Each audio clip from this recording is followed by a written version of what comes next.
जय माता दी दोस्तों आज हम चलने वाले हैं माता रानी के दर्शन करने वैष्णो देवी। सो हम अपनी यात्रा स्टार्ट करने वाले हैं आज लखनऊ से। लखनऊ से हम लोग चलने वाले हैं जम्मू तवी और इस वीडियो में आपको पूरी जानकारी देने वाले हैं। अभी हमारी यात्रा स्टार्ट हो चुकी है लखनऊ से, लखनऊ के चारबाग स्टेशन से। और जो हमने टिकट किया है वो हमने 3rd AC में किया है जम्मू तवी ट्रेन में। और आज हम लोग चलने वाले हैं लखनऊ से by train Jammu Tawi, then वहाँ से चलेंगे वैष्णो देवी। और इस वीडियो में आपको पूरी जानकारी देने वाले हैं कि कैसे आप जा सकते हैं माता रानी के दरबार में। अभी हम लोग निकल चुके हैं लखनऊ से और हमने अपनी ट्रेन बैठ गए हैं जम्मू तवी में। और अभी हम लोग चलते हैं और आगे मिलते हैं आपसे।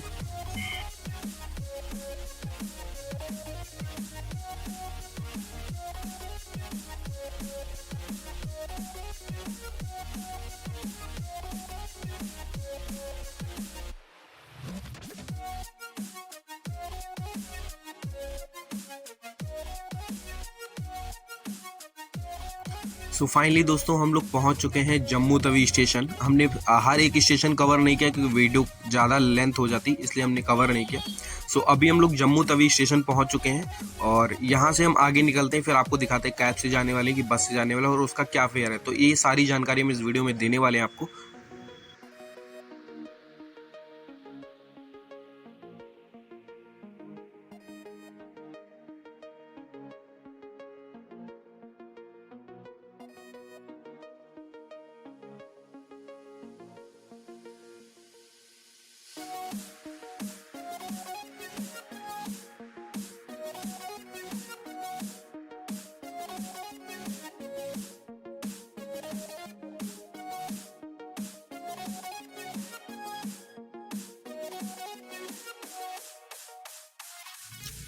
अभी हम लोग आ गए हैं स्टेशन के बाहर। अगर आप बाई ट्रेन जाना चाहते हैं तब भी आप कटरा जा सकते हैं, जम्मू तवी से ट्रेन जाती हैं।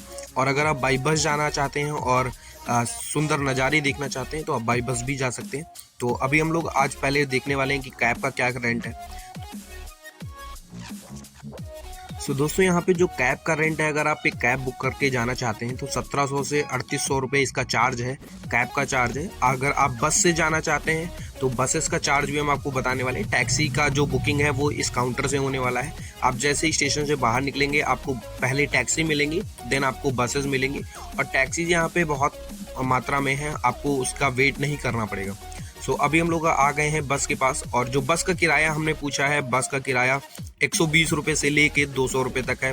और आप जब भी जम्मू आते हैं तो यहाँ पे आपको पता होगा कि आपका सिम काम नहीं करेगा, तो आपको यहाँ पर सिम भी परचेज करना पड़ेगा। तो सिम का जो पैसा होने वाला है वो 500 रुपीज़ होने वाला है। तो 500 का आपको सिम लेना पड़ेगा। देन अगर आप बस से जाते हैं तो आप अपने बजट में ट्रैवलिंग कर सकते हैं। 120 रुपये किराया बस का है, कोई ज़्यादा नहीं है। और आपको बहुत ही अच्छे अच्छे नज़ारे मिलने वाले हैं क्योंकि ये हमारा 2nd टाइम है जम्मू माता रानी के दर्शन करने जाने के लिए। आज हम बस से फिर से ट्रैवल करने वाले हैं और बहुत ही अच्छे नज़ारे होने वाले हैं। मिलते हैं आपको हम, अगर कहीं ब्रेक होता है तो वहाँ पे मिलेंगे, वरना फिर डायरेक्टली हम लोग मिलने वाले हैं कटरा में।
तो हमने बस वाले भैया से पूछा तो उन्होंने बोला कि अभी हम एक जगह स्टॉपेज लेने वाले हैं, तो वहाँ पे हम लोग नाश्ता भी करेंगे तो ऐसे ही सारी बसेस मेरी समझ से स्टॉपेज लेती होंगी और वहाँ पे वो लोग ब्रेकफास्ट लंच डिनर वगैरह करते होंगे। तो हम लोग मिलते हैं अब डायरेक्टली आपको वहाँ पे।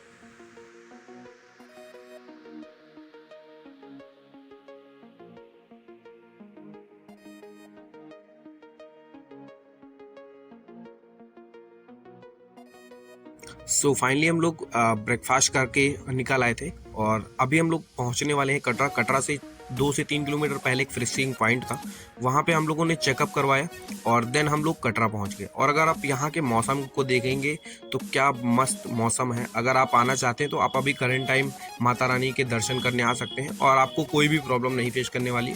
और जो बजट होने वाला है वो अभी तक का जो बजट था वो मैं आपको क्लियर कर देता हूँ। 2500 रुपीज़ का बजट होने वाला है अगर आप आते हैं बिना होटल लिए, और अगर होटल के साथ जाएंगे तो 3500 रुपीज़ आपके लगने वाले हैं।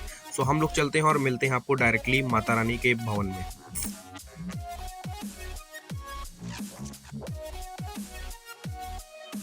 सो जहाँ से माता रानी का प्रवेश द्वार होता है वहाँ पे हम लोग पहुँच चुके हैं और ये माता रानी का एंट्री गेट है। यहाँ से सभी लोग एंट्री करते हैं और यहाँ पे फ्रिस्किंग पॉइंट भी है, तो यहाँ पे आपको फ्रिस्किंग भी करवानी होती है। तो आप बिना फ्रिस्किंग के नहीं जा सकते और यहाँ पे आप कैमरा वगैरह अलाउ नहीं है। तो जब भी आप आते हैं तो कैमरा वगैरह मत लाइए क्योंकि वो सब यहाँ पे अलाउ नहीं है। तो चलते हैं और मिलते हैं आपको डायरेक्टली अंदर।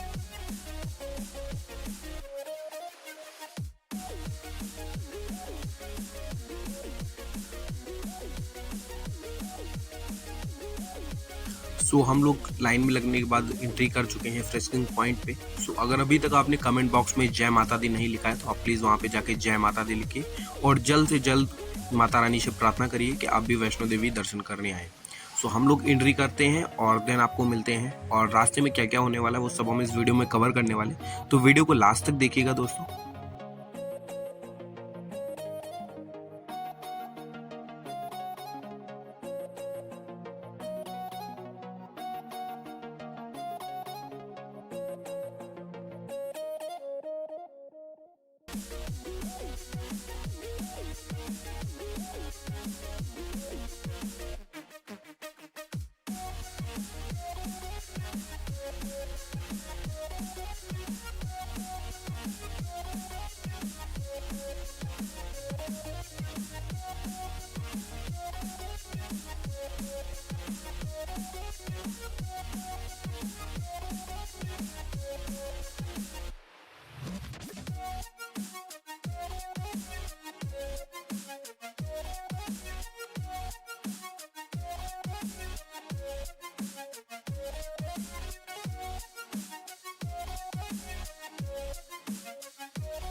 सो फ्रिस्किंग पॉइंट के बाद हम लोग आ चुके हैं अंदर और हम लोगों ने जय माता दी वाली स्टेप्स वगैरह ली, जो कि जब आप आगे जितना पढ़ेंगे उतना ही वो सस्ता होता जाएगा। तो अभी हम लोग चलने वाले हैं बाण गंगा की तरफ। जो पहला हमारा स्टॉपेज है वो है बाण गंगा और यहाँ पे ऐसा बोला जाता है कि सीता माता ने अपने केस धुले थे, तो हम लोग भी वहाँ पे चल के थोड़ा जल का करने वाले हैं। देन हम लोग वहाँ से निकलेंगे।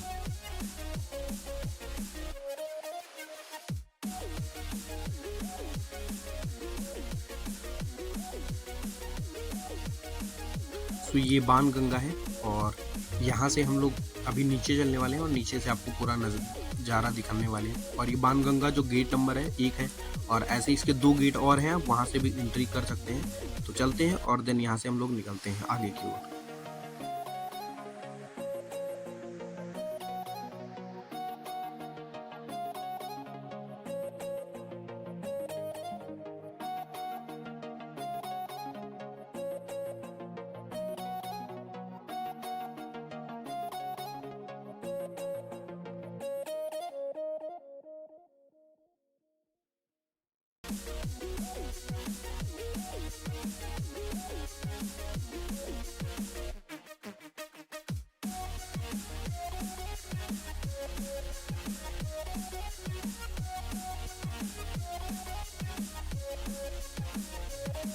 और रास्ते में आपको बहुत सारी शॉप्स मिल जाएंगी जहाँ पे आपकी ज़रूरत की चीज़ें मिल जाएंगी। ब्रश करने के लिए चेयर्स वगैरह हैं जिनका 30 रुपीज़ चार्ज है। तो ऐसे ही बहुत सारी शॉप्स हैं। और देन जब आप और आगे बढ़ेंगे तो बाणगंगा का नेक्स्ट स्टॉपेज होगा चरण पादुका। तो यहाँ पे क्या होता है, यहाँ पे बताया जाता है कि माता रानी ने फर्स्ट अपने चरण यहीं पे रखे थे। तो यहाँ पे भी प्रथम दर्शन आपको करके ही जाना होता है। जब भी आप आते हैं तो यहाँ पे ज़रूर दर्शन करिए, उसके बाद आप आगे प्रस्थान करिए।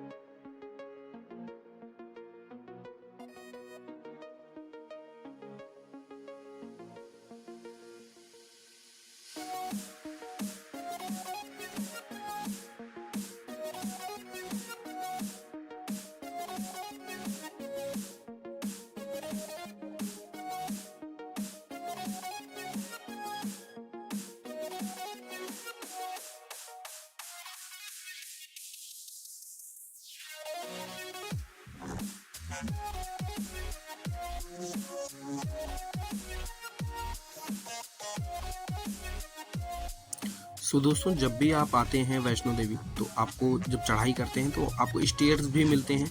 आप सीढ़ियों के द्वारा भी जा सकते हैं, लेकिन अब जब जाते हैं तो आप सीढ़ियों के थ्रू मत जाइए, और जब आप वापस आते हैं तो आप आ सकते हैं। क्योंकि सीढ़ियों से जाने में प्रॉब्लम क्या होता है कि आप पहुँच तो जल्दी जाते हैं लेकिन थक जाते हैं। तो मेरा रिकमेंडेशन यही रहेगा कि आप सीढ़ियों से ना जाके आप रोड बाई रोड जाइए, और जब आप रिटर्निंग आते हैं तब आप सीढ़ियों के थ्रू ही आइए।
अभी हम लोग आ चुके हैं चरण पादुका और बाणगंगा के दर्शन करके, और अब हम लोग पहुंचने वाले हैं अर्धकुंवारी।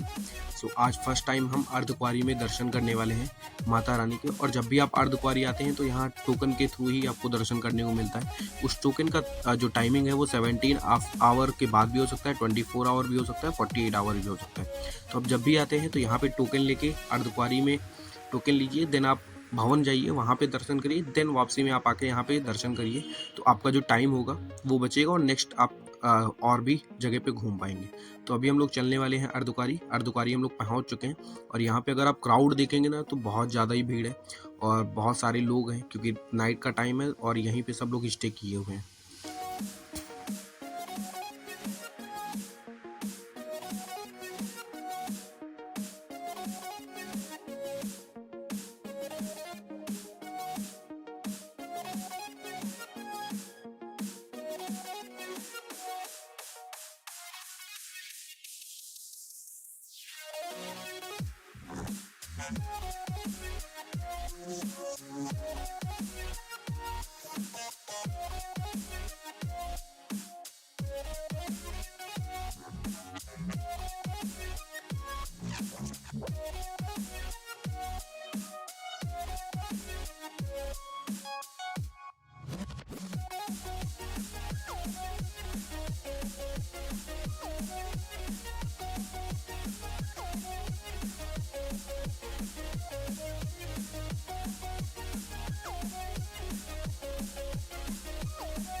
सो अर्धकुंवारी में आपको सब कुछ खाने का मिल जाता है और यहाँ पे एक जगह भोजन थाल भी मिलती है जो कि 60 रुपीज़ की थाल होती है। वहाँ पे आप लंच डिनर ब्रेकफास्ट भी कर सकते हैं। और यहाँ पे अगर क्राउड देखेंगे ना तो क्राउड यहाँ पे बहुत ही ज़्यादा है। और ये भोजनालय है जहाँ की मैं बात कर रहा था अभी। और अभी हम लोग यहाँ से निकलने वाले हैं और निकलते हैं भवन की तरफ। तो यहाँ से भवन के 2 रास्ते हैं, एक डायरेक्ट भवन पे जाता है और एक जो है वो थोड़ा लॉन्ग रूट पे है भवन का रास्ता। तो अभी हम दूसरे रास्ते चलने वाले हैं जो थोड़ा शॉर्ट में है रास्ता, और आपको मिलते हैं डायरेक्टली भवन पे।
सो गाइस फाइनली हम लोग भवन पहुंच चुके हैं और अगर आप देखेंगे तो यहाँ पर भी क्राउड बहुत ही ज़्यादा है।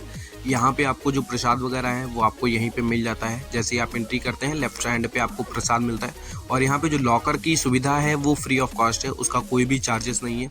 तो आप जब भी लॉकर में रखने जाते हैं तो आप वहाँ पे कोई भी कॉस्ट वगैरह मत पे करिए और आप लॉकर में रख के ही सारा सामान जाइए, क्योंकि वहाँ पे बिना आप मोबाइल वगैरह कुछ लेके जाना अलाउ नहीं होता। तो आपको लॉकर अनिवार्य है लेने के लिए। तो हम लोग चलते हैं लॉकर में रखते हैं, देन माता रानी के दर्शन करने के बाद फिर आपसे हम मिलते हैं, क्योंकि यहाँ पे क्राउड बहुत ही ज़्यादा है।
सो फाइनली हमने माता रानी के दर्शन कर लिए हैं और अब हम लोग चलने वाले हैं, ब्रेकफास्ट करेंगे यहाँ पे और देन हम लोग निकलेंगे घर की तरफ। और अगर आपको ये वीडियो पसंद आई हो तो वीडियो को लाइक करिएगा और चैनल को सब्सक्राइब करिएगा। जय माता दी दोस्तों।